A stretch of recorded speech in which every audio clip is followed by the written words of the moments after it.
வணக்கம். எல்லோரும் எப்படி இருக்கீங்க? நல்லா இருப்பீங்கன்னு நினைக்கிறேன். நாங்கள் ட்ரிப்புக்கு போன லாஸ்ட் டே விலாகுங்க இது. ரொம்ப நாள் ஆயிடுச்சு எங்கே போனோன்னு எனக்கே மறந்துடும் போல் இருக்குது. சரி அதுக்குள்ளே இந்த விலாகை போட்டுடலாம் அப்படிங்கிறதுக்காக எனக்கு ஞாபகம் இருக்கிற கொஞ்சம் விஷயங்களை உங்களுக்கு சொல்கிறேங்க. பாலருவி, பார்டர் பரோட்டா கடை இதெல்லாம் முடிச்சுட்டு நம்ம நைட்டு ஸ்டே பண்ண இடம் குற்றாலங்க. குற்றாலத்தில் இந்த ஹோட்டலில் தாங்க ஸ்டே பண்ணியிருந்தோம். ரொம்ப சூப்பராக இருந்தது. இந்த ரூமெல்லாம் வந்து வீடியோ எடுத்து வச்சுருந்தேன். அது எப்படியோ டெலீட் ஆகிடுச்சு. நாங்கள் தங்கியிருந்த ஹோட்டல்லேருந்து ஒரு 5 மினிட்ஸ் வாக்கபிள் டிஸ்டன்ஸ் தாங்க ஐந்தருவி. நைட்டே போய் ஒரு தடவை பார்த்தோம். அப்போவே ரஷ் இருந்தது.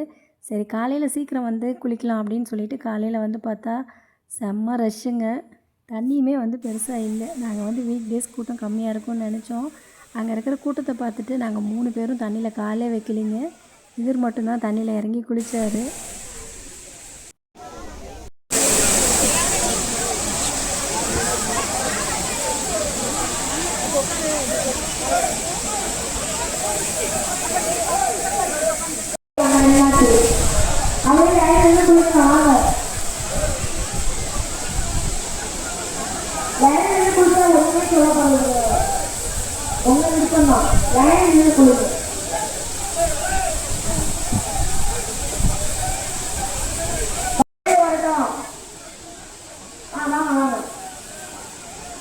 குற்றாலத்தில் மொத்தம் 3 ஃபால்ஸ் இருக்குதுங்க. சரி அந்த ஐந்தருவி தான் நமக்கு செட் ஆகலை. அடுத்த ஃபால்ஸ் போகலாம் அப்படின்னு சொல்லிட்டு போனாங்க.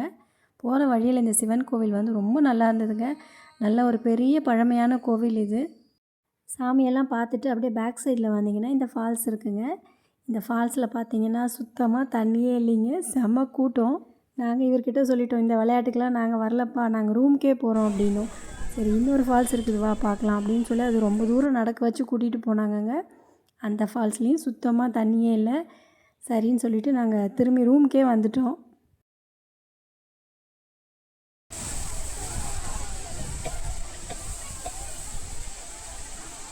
கரெக்டாக நாங்கள் ரூமுக்கு வந்தோங்க. நல்லா மழை பிடிச்சிச்சு மத்தியானம். நாங்கள் வந்து ஒரு 3 மணிக்கு ரூமை வெக்கேட் பண்ணணும்.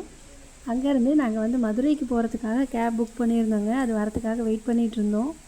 நாங்கள் கேப் புக் பண்ணும்போதே சொல்லியிருந்தோங்க, தென்காசியில் இருக்கக்கூடிய காசி விஸ்வநாதர் கோயிலுக்கும் ஆண்டாள் கோயிலுக்கும் போயிட்டு மதுரை போகணும் அப்படின்னு சொல்லிட்டு கேபும் வந்துருச்சுங்க. உண்மையாக இந்த கோவிலை பார்த்துட்டு எனக்கு அப்படியே பிரமிச்சு போயிட்டேன் அப்படின்னு தாங்க சொல்லணும். அவ்வளோ பெரிய கோவில், உள்ள சிற்பங்கள்லாம் பார்த்திங்கன்னா வேறு லெவலுங்க. வார்த்தையால் விவரிக்கவே முடியாது. இந்த கோயிலை நீங்கள் நல்லா பார்க்கணும் அப்படின்னா ஒரு ½ டே வேணுங்க. இந்த கோயில் 15ஆம் நூற்றாண்டில் கட்டப்பட்டது அப்படிங்கிறாங்கங்க. பராக்கிரம பாண்டியன் அப்படிங்கிற மன்னனால் 1447 இந்த கோயிலுக்கு கும்பாபிஷேகம் நடந்திருக்கு. கோயில் எப்படி உருவானது அப்படின்னு பார்க்கலாமாங்க. இந்த பராக்கிரம பாண்டிய மன்னன் வந்து மிகுந்த சிவபெருமானுடைய பக்தனாம். இவருக்கு வந்து 3000 கிலோமீட்டருக்கு அந்த பக்கம் இருக்கக்கூடிய காசி விஸ்வநாதரை பார்க்கணும் அப்படிங்கிற ஆசை இருந்ததாம். அப்போ பார்த்தீங்கன்னா வட இந்தியா முழுக்க அந்நியர்களுடைய படையெடுப்பு இருந்ததாம். காசிக்கு போனவங்க திரும்ப வர முடியாத நிலை. அதை நினச்சி ரொம்ப வருத்தமாக இவர் வந்து தூங்கும் பொழுது ஒரு நாள் சிவபெருமான் அவருடைய கனவுல தோன்றினாராம். என்னை தேடி நீ வர வேண்டாம், நானே தெற்குக்கு வரேன். செண்பக மரங்கள் நிறைந்த காட்டுக்குள்ளே எறும்புகள் சாறை சாறையாக போயிட்டுருக்கும். அந்த இடத்த தோண்டி பார்த்தீங்கன்னா அங்கே ஒரு சுயம்புலிங்கமாக நான் காட்சி தருவேன். அங்கே எனக்கு ஒரு கோயில் கட்டு அப்படின்னு சொன்னாராம். அப்போது பராக்கிரம பாண்டியனால் கட்டப்பட்ட கோவில் தாங்க இது. மனத்தால் வகுக்கவும் எட்டாத கோயில், வகுக்க முன் நின்று என்னை தான் பணி கொண்ட நாதன் அப்படின்னு பாண்டிய மன்னனால் எழுதப்பட்ட வரிகள்ங்க இது. யாரெல்லாம் காசிக்கு போக முடியல, போயே ஆகணும்னு ஒரு சிலர்லாம் இருப்பாங்கள்ல, அந்த மாதிரி இருக்கவங்க இந்த தென்னகத்து காசிக்கு வந்தாலும் அந்த பலன் உண்டுங்களாம். அடுத்தது போன இடங்க ஸ்ரீவல்லிபுத்தூர். ஸ்ரீவல்லிபுத்தூர் போயிட்டு பால்கோவா வாங்காமல் இருக்க முடியுங்களா? நம்ம எந்தெந்த ஊருக்கு போகிறோம், அங்கே நமக்கு தெரிஞ்சவங்க யாரெல்லாம் இருக்காங்க, அங்கே என்ன ஃபேமஸ், இப்படிலாம் தெரிஞ்சுக்கிட்டு தான் நாங்கள் போகிறது.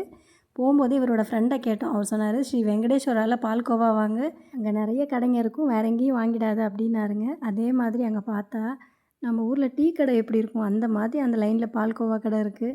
அவர் சொன்ன மாதிரி அதே கடையில் தாங்க வாங்கினோம். அது வந்து தேட வேண்டிய அவசியமெல்லாம் இல்லை, மெயின் ரோட்லேயே இருக்குது. அதையெல்லாம் வாங்கிட்டு நாங்கள் கோயில் போகும்போது கோயில் மூடுற நேரமே ஆயிடுச்சுங்க. இந்த ஊருக்குன்னு நிறைய சிறப்புகள் இருக்குங்க. கோதை பிறந்த ஊர், கோவிந்தன் வாழும் ஊர் இந்த ஸ்ரீவல்லிபுத்தூர். தமிழ்நாடு அரசோட சின்னத்தில் இந்த கோவிலினுடைய கோபுரம் தாங்க இருக்குது. எல்லா கோயில்கள்லையும் பார்த்தீங்கன்னா பெருமாளுக்கு எதிரில் கருடாழ்வார் இருப்பார். ஆனால் இந்த கோவிலில் பெருமாளுக்கு பக்கத்துலேயே வணங்கின நிலையில் இருக்கார். இங்கே பெருமாள் தனியாக இருக்காருங்க. ஆண்டாள் நாச்சியார் கோயில் தனியாக இருக்குது. கொஞ்சம் தூரம் கடைகள்லாம் தாண்டி வர மாதிரி தான் இருந்தது. இந்த கோவில் முன்னாடி ஒரு பந்தல் போட்டிருக்காங்கங்க. அது வந்து மாதவி பந்தல் அப்படிங்கிறாங்க. ஆண்டாள் சின்ன வயசில் வளர்ந்ததெல்லாம் இந்த பந்தலுக்கு கீழே தானா. இங்கு ஆண்டாளுடைய திருக்கல்யாணத்திற்கு திருப்பதி வெங்கடாஜலபதி கோயிலேருந்து தாங்க ஒவ்வொரு முறையும் பட்டுப்புடவை வருமாம். அதே மாதிரி மதுரையில் சித்திரை திருவிழாவின் போது அழகர் எதிர் சேவையின் போது ஆண்டாள் சுடி கொடுத்த மாலையைத்தான் கள்ளழகருக்கு அணிவிக்கிறாங்களாங்க. இந்த கோவிலை பொறுமையாக பார்க்குறதுக்கு எங்களுக்கு நேரம் இல்லாத போச்சுங்க. கண்டிப்பாக அடுத்த தடவை இந்த 2 கோயிலையுமே வந்து பொறுமையாக நாங்கள் பார்க்கணும் அப்படின்னு நினச்சிட்ருக்கேன். அங்கேருந்து நாங்கள் போன இடம் பார்த்திங்கன்னா மதுரைங்க. மதுரைக்கு போகிற வழியில் ஒரு ஹைவேலேயே சாப்பிட்டுட்டோம். மதுரைக்கு போயிட்டு கறி தோசை சாப்பிட்லன்னா எப்படி, அதனால் ஒரு நல்ல ஹோட்டலுங்க, பேர் எனக்கு மறந்து போச்சு. அங்கே சாப்பிட்டு முடிச்சுட்டு அங்கேருந்து மதுரை போயிட்டோங்க. மதுரையில் நாங்கள் ஸ்டே பண்ண ஹோட்டல் வந்து டெம்பிள் வியூ அப்படின்னு சொல்லிட்டுங்க, கோயிலுக்கு பக்கமாக இருக்கட்டுமே அப்படின்னு பார்த்தோம். ஒரு 5 நிமிஷம் தான், வாக்கபிள் டிஸ்டன்ஸ் தான். ஆனால் கொடுத்த காசுக்கு ஒர்த்தான்னு கேட்டால் இல்லைன்னு தாங்க சொல்லணும். அந்தளவுக்கு நீட்டாகவும் இல்லை. என்ன ஒரு ப்ளஸ்ன்னு பார்த்தீங்கன்னா, அங்கேருந்து கோயில் வியூ பார்க்குறதுக்கு ரொம்ப அழகாக இருந்ததுங்க. ஈவினிங் லைட் போட்டப்புறம் எல்லா கோபுரமும் சுற்றியும் தெரிஞ்சுது. காலையில் ஒரு 6 மணிக்கெல்லாம் கோயில் போயிட்டோங்க. ஒரு 2 மணி நேரம் க்யூவில் நின்று அதுக்கப்புறமா சாமியை பார்த்தோம். மீனாட்சி அம்மன் கேட்கவா வேணுங்க, அழகுன்னா அழகு, அப்படி ஒரு அழகுங்க. பார்க்குறதுக்கு கண்கொள்ளா காட்சியாக இருந்தாங்க அம்மன். அங்கே சாமியெல்லாம் பார்த்து முடிச்சுட்டு அங்கேயே ஒரு ஹோட்டலில் சாப்பிட்டுட்டுங்க அங்கேருந்து நாங்கள் போன இடம் மதுரைக்கு வந்துட்டு நம்ம முருகனுடைய முதற்படை வீடான திருப்பரங்குன்றத்தை பார்க்காம வர முடியுங்களா? கேப் வந்து ஃபஸ்ட்டு புக் பண்ணோங்க. எந்த கேபுமே அந்த இடத்துக்கு வரல. அதுக்கப்புறம் ஆட்டோ புக் பண்ணோம், உடனே வந்துடுச்சு. மதுரையிலேருந்து திருப்பரங்குன்றம் ஒரு 8 கிலோமீட்டருங்க. ஆட்டோலேயே போயிட்டோம். இது முருகனின் முதல் படை வீடு. முருகனுக்கும் தெய்வானைக்கும் திருமணம் இங்கு நடந்ததால் திருமண கோலத்தில் அவர்கள் இருவரும் காட்சியளிக்கின்றனர். இந்த கோயில் பாண்டியர் காலத்து கோயிலுங்க. பாறையை செதுக்கி உள்ள கோயிலை வடிவமைச்சிருக்காங்க. குன்றம் அப்படின்னா மலை, திரு அப்படின்னா சிறப்பு வாய்ந்தது, பரம் அப்படின்னா பரம்பொருள், பரம்பொருளாகிய சிவன் இருக்கிற ஸ்தலம் தான் இது. அப்புறம் ஏன் இங்கே முருகனை வழிபடுறாங்க அப்படின்னா இதுக்கும் ஒரு கதை இருக்குங்க.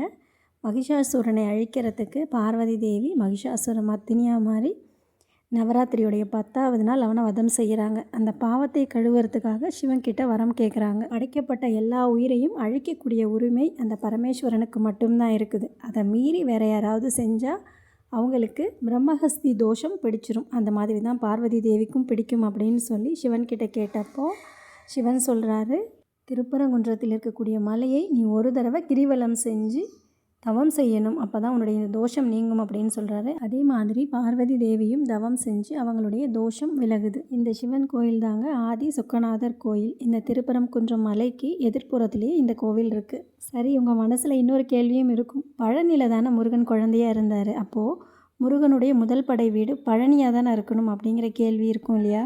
முருகன் குழந்தையாக இருக்கும் பொழுதே இந்த திருப்பரங்குன்றத்துக்கு வந்திருக்காருங்க. சிவன் பார்வதி தேவிக்கு பிரணவ மந்திரத்தின் பொருளை சொல்லி கொடுத்துட்ருக்கும் பொழுது முருகன் சின்ன பையனாக பார்வதி தேவியினுடைய மடியில் உட்கார்ந்துருக்காரு. அந்த பிரணவ மந்திரத்தினுடைய பொருளை முருகனும் தெரிஞ்சுக்கிறாரு. அது வந்து ஒரு பெரிய பாவம் அப்படின்னு சொல்கிறாங்க. இந்த பிரணவ மந்திரம் ஒரு குரு தன்னுடைய சிஷ்யனுக்கு சொல்லி கொடுக்குறதாம். இந்த பாவத்தை போக்கணும் அப்படின்னு சொல்லிட்டு முருகனுக்கு நீ திருப்பரங்குன்றம் போய் தவம் செய் அப்படின்னு சொல்கிறாரு. அதே மாதிரி முருகனும் தவம் இருக்கிறாரு. ஒரு தைப்பூச நாளன்று சிவனும் பார்வதியும் முருகன் முன்னாடி தோன்றி இந்த பாவத்துக்கு விமோச்சனம் கொடுக்குறாங்க. முருகன் அவருடைய சின்ன வயதிலேயே இந்த திருப்பரங்குன்றத்துக்கு வந்ததுனால தான் அறுபடை வீட்டில் முதல் வீடு இது. முருகன் திருமண கோலத்தில் தெய்வானையோட காட்சி கொடுக்கக்கூடிய ஒரே படை வீடு தான் இந்த திருப்பரங்குன்றம்.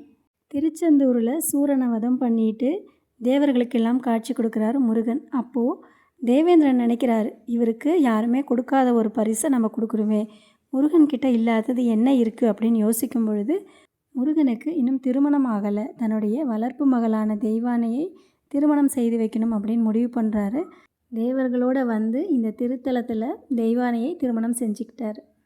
இந்த கோயிலுக்கு இன்னொரு சிறப்பு என்னன்னா, நக்கீரர் திருமுருகாற்றுப்படையை இங்கே தான் ஏற்றினார். அவர் மட்டும் இல்லைங்க, அருணகிரிநாதர், பாம்பன் சுவாமிகள், திருஞான சம்பந்தர், திருநாவுக்கரசர், சுந்தரர், மாணிக்கவாசகர் ஆகியோராலும் பாடப்பட்ட ஸ்தலம் இது. இந்த கோயிலுக்கு இன்னொரு சிறப்பும் உண்டுங்க. இது ஒரு குடவரை கோயில் அப்படிங்கிறதுனால முருகனுக்கு இங்கே அபிஷேகம் கிடையாது. அவருடைய வேலுக்கு தான் எல்லா அபிஷேகமும் உண்டுங்க. அதுவும் இந்த கோயிலில் ஒரு சிறப்பு வாய்ந்தது. இந்த கோயிலுக்கு வந்து திருமணம் ஆகாதவங்க வந்தால் திருமண தடை நீங்கும், அப்புறம் மிளகு உப்பையும் வாங்கி போட்டால் தோல் வியாதிகள் நீங்கும் அப்படிங்கிறதெல்லாம் ஒரு ஐதீகம். நல்ல ஒரு மன நிறைவோடு சாமியை கும்பிட்டுட்டு அங்கேருந்து நம்ம அடுத்தது போன இடம் பார்த்திங்கன்னா அழகர் மலை. மதுரைக்கு வந்துட்டு மதுரையே காவல் காக்கிற 18ஆம் படி கருப்பண்ண சுவாமியையும் கள்ளழகரையும் பார்க்காம போனால் அந்த கருப்பு நம்மளை விட்டுடுங்களா?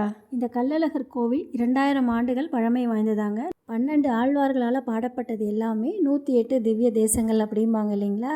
இந்த கோவிலும் 108 வைணவ திவ்ய தேசங்களில் ஒன்று. இங்கே 133 பாசுரங்கள் பாடப்பட்டிருக்குது. 6 ஆழ்வார்கள், பேயாழ்வார், பூதத்தாழ்வார், நம்மாழ்வார், பெரிய ஆழ்வார், ஆண்டாள் நாச்சியார், திருமங்கை ஆழ்வார் அப்படின்னு 6 ஆழ்வார்களால் இந்த திருமாஞ்சோலை கோயிலானது பாடப்பட்டிருக்கு. இந்த கோயில் எப்போ உருவானது அப்படின்னு யாராலையுமே சரியாக சொல்ல முடியலைங்க. சிலப்பதிகாரத்தில் இந்த அழகர் கோவிலை பற்றி கண்ணகியும் கோவலனும் மதுரைக்கு வரும்பொழுது அழகரை பற்றி பேசியிருக்காங்க. இந்த திருமால் குன்றத்தை பற்றி இளங்கோவடிகள் சிலப்பதிகாரத்தில் குறிப்பிட்டிருக்கிறாரு. அப்போது 2ஆம் நூற்றாண்டில் இந்த மலையை பற்றிய குறிப்பு இருக்குது. இந்த கோயிலினுடைய மூலவர் பரமசுவாமி, உற்சவர் கள்ளழகர், தாயார் ஆண்டாள். இந்த கோயிலில் இருக்கக்கூடிய அழகர் சுவாமி எப்படி கள்ளழகராக மாறினார் அப்படிங்கிறதுக்கு ஒரு கதை இருக்குங்க.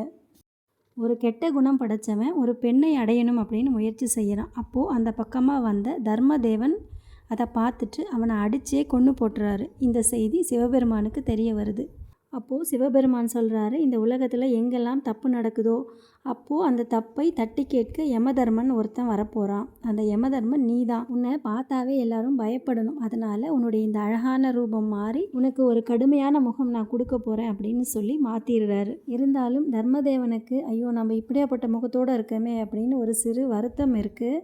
சரி, நான் தினந்தோறும் காலையில் கண் விழிக்கும் பொழுது ஒரு அழகான தெய்வத்தை பார்க்கணும் அப்படின்னு சொல்லி அந்த மலை மேலே உட்காந்து நிறைய காலங்கள் தவம் செய்கிறார். அப்போது அழகர் அவர் முன்னாடி தோன்றுறாரு. சரி, உன்னுடைய தவத்தை கண்டு நான் மெச்சினேன் அப்படின்னு சொல்லி தினந்தோறும் காலையில் நீ கண் விழிக்கும் பொழுது என்னுடைய முகத்தில் தான் நீ விழிப்ப, அதனால் நான் இங்கேயே தங்குறேன் அப்படின்னு சொல்லி அங்கேயே தங்கிடுறாரு. யமதர்மன் காலையில் தினந்தோறும் அழகருக்கு பூஜை செய்வாராம். மகாலட்சுமி தேவி பெருமாளை காணமே அப்படின்னு தேடி வரும்பொழுது அவர் இங்கே இருக்கிறது தெரிஞ்சு அவர்களும் சேர்ந்து இங்கே சுந்தரவல்லியாக காட்சி தராங்க. ஆண்டாள் நாச்சியாருக்கு இங்கே இருக்கக்கூடிய சுந்தர பெருமாள் மேலே அலாதி பிரியமா. எல்லா கோயில்கள்லையுமே ஆண்டாள் நின்ற கோலத்தில் காட்சி தருவாங்க. ஆனால் இந்த கோவிலில் உட்கார்ந்த கோலத்தில் காட்சி தராங்க. இவரை காண்போர் எல்லோரையுமே மயக்கக்கூடிய அழகு இவர்கிட்ட இருக்கிறதுனால தான் இவர் பேர் அழகர் போல. இந்த அழகர் கோவிலில் கிழக்கு கோபுர வாசலில் பூட்டி கிடக்கிற மரகத கதவுல சந்தனம் பூசி மாலையெல்லாம் அணிவித்து தீபாராதனை யாருக்கு காமிக்கிறாங்க அப்படின்னா நம்மோட 18ஆம் படி கருப்பண்ண சுவாமிக்கு தான்.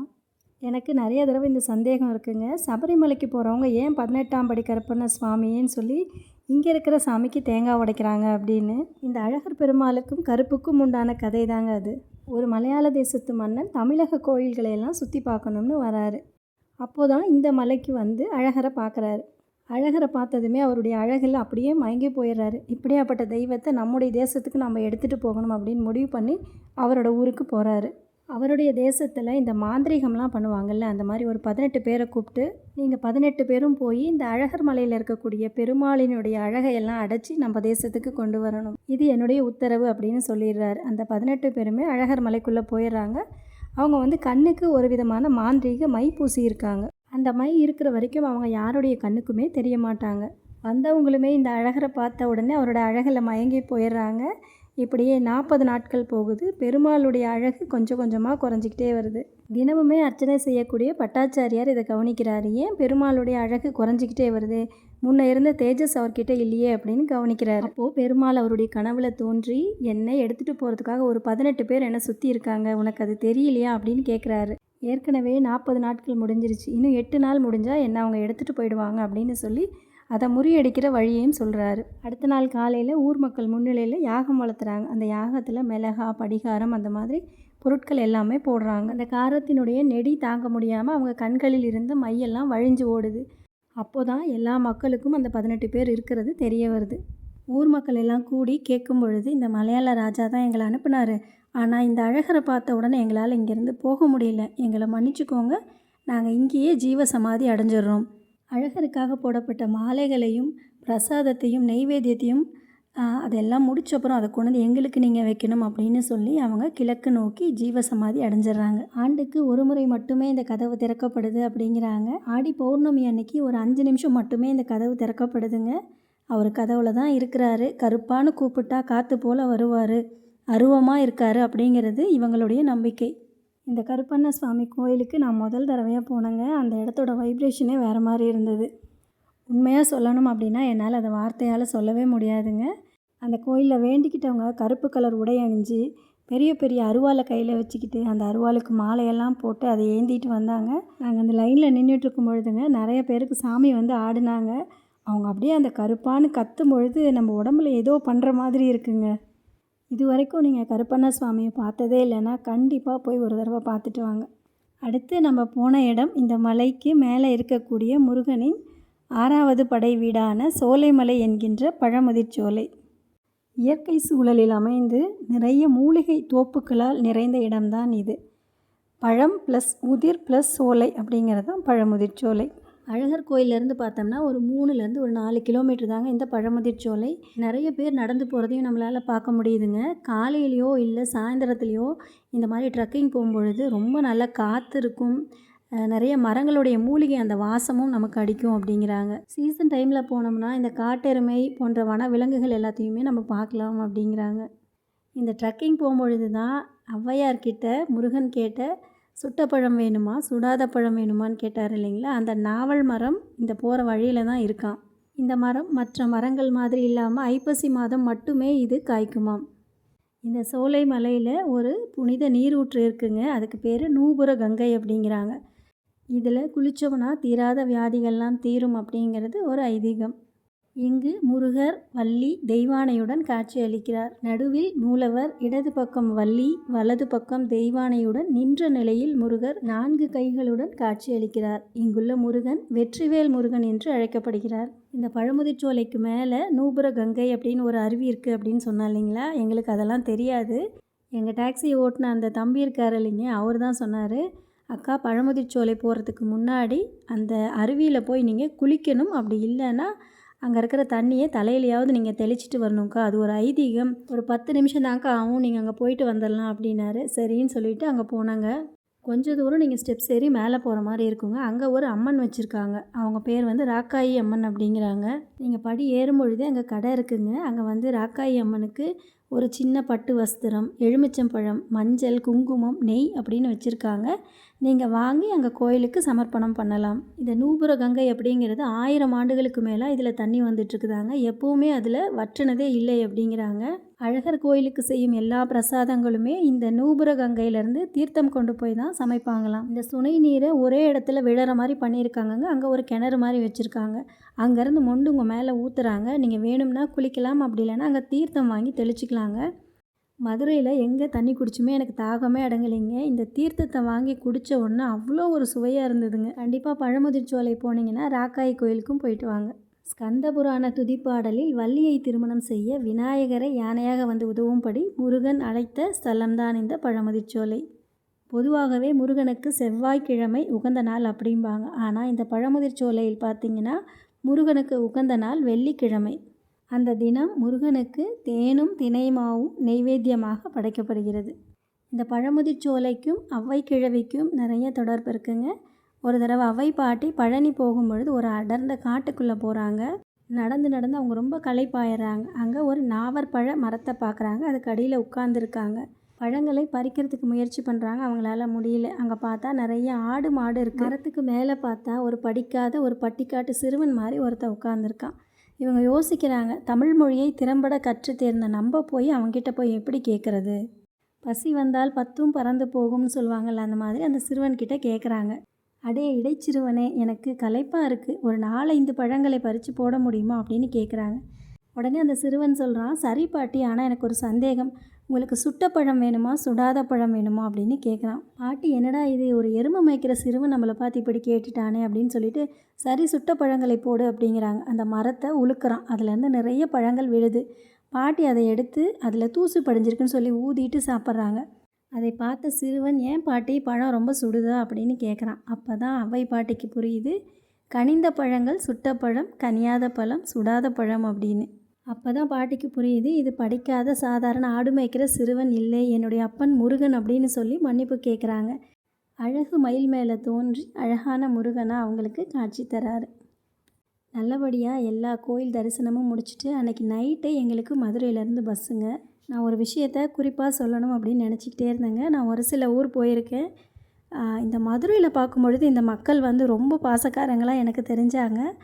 முக்கியமாக சொல்லணுன்னா இந்த கேப் டிரைவருங்க. இந்த தம்பி ஒரு ½ டே எங்களோட வந்தார். இருந்தாலும் வார்த்தைக்கு வார்த்தை அக்கா, அண்ணா அப்படின்னு சொல்லி அவ்வளோ பாசமாக பேசினார். நிறைய விஷயங்கள் எங்களுக்கு சொன்னார். அக்கா நீங்கள் அடுத்த தடவை வரும்பொழுது கண்டிப்பாக பாண்டி கோயிலுக்கு போயிட்டு வாங்க, ரொம்ப நல்லாயிருக்கும். கள்ளழகர் ஆற்றில் இறங்குனதை பாருங்கள் அப்படின்லாம் நிறைய விஷயங்கள் சொன்னாருங்க. நான் வரும்பொழுது கேட்டேன், எப்படி தம்பி இவ்வளோ பாசமாக பேசுகிறீங்க அப்படிங்கும்பொழுது, சங்கம் வளர்த்த மதுரைக்கா அப்படின்னாரு. அப்புறம் அவர் என்ன கேட்டார், ஒரு சிலர்லாம் கேப் டிரைவரை பார்த்தாவே ஒரு மாதிரி எரிஞ்சு எரிஞ்சு விழுவாங்களேக்கா, நீங்கள் எப்படி இப்படி பேசுகிறீங்க அப்படின்னாரு. அதுக்கு எனக்கு பதில் தெரியலிங்க. ஆனால் ஒன்று மட்டும் உறுதி, நம்ம மற்றவங்கக்கிட்ட எப்படி பழகிறோமோ அதே தான் திருப்பி அவங்க நமக்கு கொடுப்பாங்க.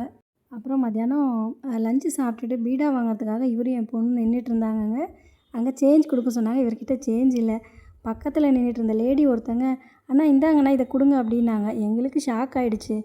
அப்புறம் உடனே அவங்க வந்துட்டு, அண்ணா பாப்பாவுக்கு தானே நான் கொடுக்கக்கூடாதா, பரவாயில்ல இந்தாங்க அப்படின்னாங்க. என்னடா இந்த மாதிரி மனுஷங்களும் இந்த உலகத்தில் இருக்காங்களா அப்படிங்கிற மாதிரி தோணுச்சுங்க.